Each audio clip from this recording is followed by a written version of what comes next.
Hello everyone and welcome to the final episode in the series of things you may have missed in The Witcher 3, at least for the regular edition of the game. The next generation upgrade is coming in a week or so, and I assume many of you will be doing another playthrough afterwards, so perhaps you'll find something interesting to try out from the list of details I have for you today.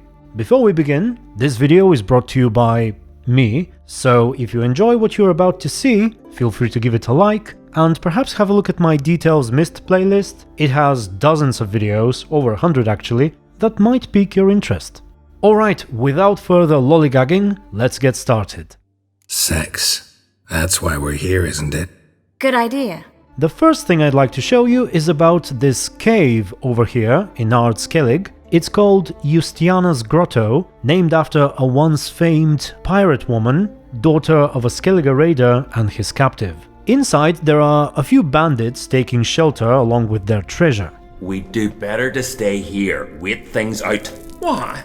Here? It's damp and dark. Which is why no one will come crashing in on us.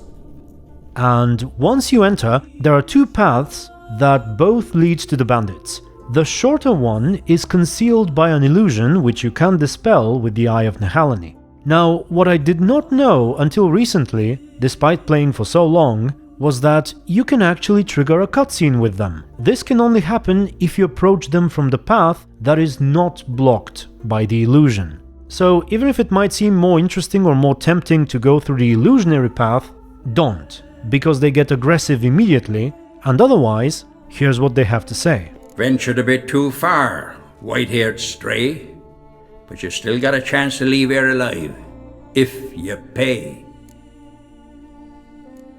Fine, I'll leave. Not about to pay anyone for the privilege, though. Course, we're not bloody traders. Not gonna haggle. Let's leave my coin pouch out of it. We'll take it anyway, just after we gut ya.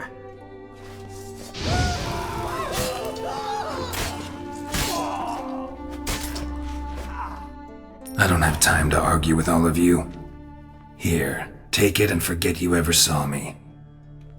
They will also attack you if you give them money, but then return anyway. Dim-witted Bad bugger. idea. Thicker than I thought. This time you'll not make it out alive. Okay, the next thing on the list is something I've never talked about regarding the quest with the old widow and her lost chicken. Keep watch. Kids are likely to try again. Oh, I'll be waiting for him, with a stout branch to smack the little shits with.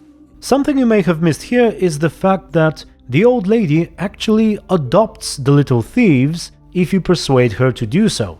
Take them in, give them a home. Won't steal from you then. Sure, but I'll be feeding the whelps. I gain nothing from it. But suppose I'll give it some thought. A good while later, probably a couple of in-game weeks, simply return to the place after that time has passed and you can stumble upon a rather wholesome dialogue between the old lady and one of the kids.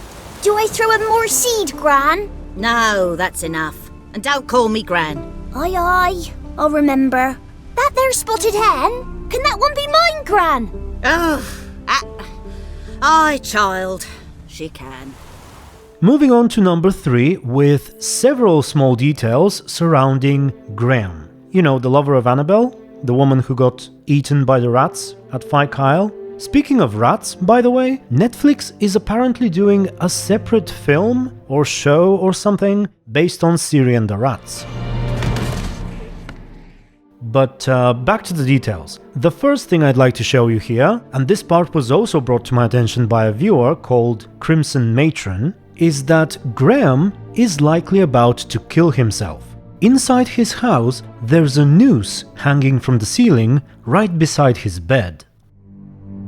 On top of that, he does seem to be in a rather fragile emotional state after the events on the Isle. We see that he's built an altar of some sort for Annabelle. A girl and plated flowers. Looks like a small shrine. And also his friend outside, if we talk to him, tells us that he hasn't been talking to anyone or leaving his house. Just wondering what you want from him. From Graham. Me? Them want nothing. It's his mother be worried about him. Been locked in his hut since he came back from the Isle. Talks to no soul. Love's misery curdled his brains, I reckon. It won't be as cocky once the Baron's men whip your arse. Sadly, I couldn't find his mother in the nearby villages. But back to the house. You know how, in case you bring Annabelle's bones, he ends up killed by the Pesta? This is definitely one of the more memorable parts of the game. I recall the very first time I did it, running back to the house after hearing the scream and seeing the ghost through the window. However, another small detail here is that there is a change in what you report to Keira if you never return to check what happened after the scream. The dark spell clung to the spirit of Annabelle, the Lord's daughter. To free her and the Isle, Graham, her beloved, had to help me. So it ended well. Graham just needed to bury her bones, so I'm assuming it did. In fact, in Kira's eyes, you probably appear to have done a better job in this case. So it ended well. I lifted the curse, so the island's clear. Annabelle's soul is free. Thing is, turned out she's a Pesta. Graham's dead. And you failed to notice? You're losing your touch. Additionally, this scenario is slightly bugged as the Pesta will never disappear from the house. Sadly, you can't kill or interact with her in any way. They might fix that in the next gen, who knows. And finally, speaking of Keira, one small thing you may have missed about her here is the change in dialogue if you attempt to recruit her for the Battle of Kaer Morhen after she has already stolen the notes from the tower but hasn't left yet. Got another option. Go to Kaer Morhen. You believe I'd be safe there? No, the opposite. When I get there with Ciri, I expect we'll have to battle the Wild Hunt. Unbelievable! Have you even been listening to me? Closer than you think. You're not looking for safety. You want your dignity back. You want to be Keira Metz, sorceress of the Lodge, not some healer from the swamps who reeks of manure. Giving you an opportunity Radovid won't give you. Go to Kaer Morhen. Show everyone what you're made of. Yennefer was right. You do have some notion of what women want, how they think. Yeah, kinda. So before I go, I'll need you to hand me those notes. All right, take them already. Alright, at number 4, I've got something small about Blood and Wine, another thing actually that might be addressed in the next gen edition. It's about Marlene, the old woman cursed by Gontor Odim. Well, technically she was young when she got cursed, but anyway, if you succeed in lifting the curse and then decide not to follow her when she runs away, instead going directly to Regis, you might miss the fact that she ends up dying, most likely from starvation. After all, she hasn't had a meal in ages.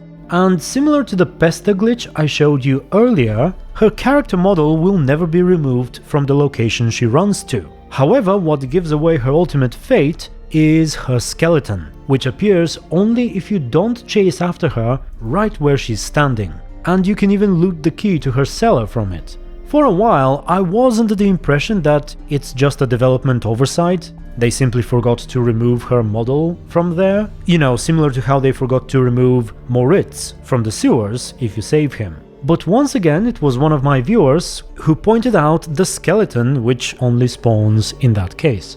The name of said viewer is Svetlana Pankova, or Pankova, perhaps. So thanks to her once again, and we're moving on to the next. I'm not sure how to title this one, I just wanted to bring up the connections between the story, the world, and the notice boards. There are often subtleties that might escape you if you're not checking the boards regularly. And since this is the last such video before the next gen, I'd like to encourage you all to pay a little extra attention to the notice boards the next time you play the game. There are often references and Easter eggs there. Wait, that was your notice? What notice? The one posted by the 7 cats. There are also some potentially game-changing clues if that theory video I made a long time ago is true about Ronvid of Smallmarsh. There's also a lot you can learn about the goings-on of the war between the North and Nilfgaard, and so on. But for today, I'd like to mention 2 things more specifically, one in Velen and one in White Orchard. When you approach the Crookback Bog, for example, in the village of Lindenvale, you can find a note advertising the high-quality peat that comes from the bog. It's posted by someone called Gremlin. I haven't seen the Gremlins, it may be a reference to it, but it says that the peat is great, both for fuel and for the skin of the ladies. Now, later on, when you venture inside the bog, you will meet this man, Leslav, who gives you the contract for the ancient foglet. And it seems that perhaps he's also read that notice, or maybe he wrote it, or at least he's aware of the properties of this peat, because when he's talking about it, he's about to say that other than fuel, it has some other uses, but Geralt interrupts him before he can finish his statement. Master, it's the best sort. Black as pitch and oily. Good for fuel and... Fascinating, but staying with the topic at hand. And then, after the quest is done, sometime later, another notice can be found on the same board, this time by Leslav, who is recruiting peat gatherers now that the bog is clear. And I love that. Okay, the next thing is in White Orchard, and it's quite small, but also quite big at the same time. It's about Tomira.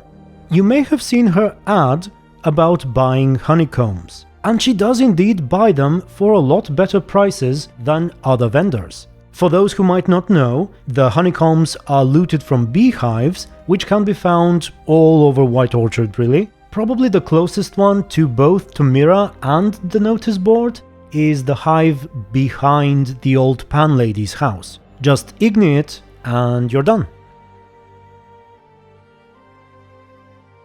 And please don't ard it all the way to Tomira, because you can actually kill her that way. I must say it's quite lucrative if you do that, but don't do it.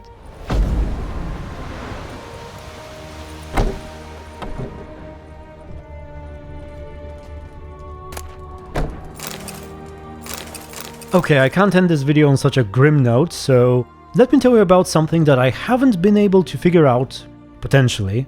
I've had at least 2 people telling me something about the group of women in Midcopse who talk about the botchling, and both of them claimed that there is more to this. Poor Marco. He's all alone now.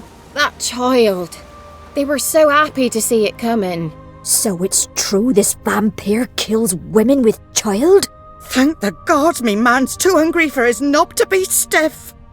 One of them said that you can interact with the women and get some extra dialogue, or perhaps a cutscene where you get some details on what actually happened, and the other said that there are at least 1 or 2 more groups of women, or perhaps singular women, who also talk about the botchling around the village. But sadly, I haven't been able to trigger or find any of these things.